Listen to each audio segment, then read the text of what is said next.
খেয়াল করেছেন আমাদের জীবন কতটা বিপরীতমুখী? মানুষ যা চায় বেশিরভাগ সময় তার উল্টাটা ঘটে। আসলে জীবন অঙ্কের মতো যোগ বিয়োগ করে হিসাব মেলানো যায় না।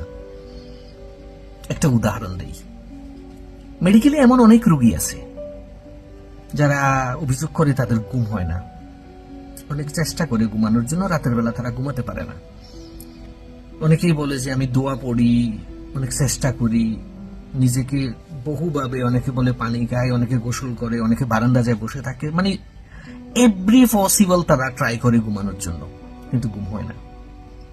তা আমি জবাবে বলি, দেখুন, আপনি যখন চেষ্টা করেন তার মানে আপনি কোনো কিছু করতেছেন, আর কোনো কিছু করলে আপনার ব্রেন ডিঅ্যাক্টিভ হবে না।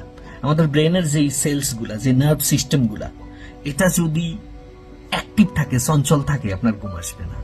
ঘুম তখনই আসে যখন আমাদের ব্রেন ডিঅ্যাক্টিভ থাকে, একদম স্মুথ সাইলেন্ট হয়ে যায়, ঘুম আসে।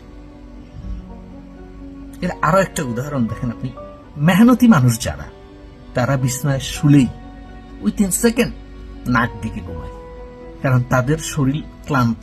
ক্লান্ত শরীর যখন শুয়ে পড়ে, কয়েক সেকেন্ডের মধ্যেই পুরো সিস্টেম তাদের ডিঅ্যাক্টিভ হয়ে যায়, ঘুম এসে যায়। অথচ যারা আরামে এসে দিনে থাকে, বসে থাকে, খুব বেশি শারীরিক পরিশ্রম করে না, তাদের ঘুম হয় না, কারণ তাদের ব্রেন ডিঅ্যাক্টিভ হয় না।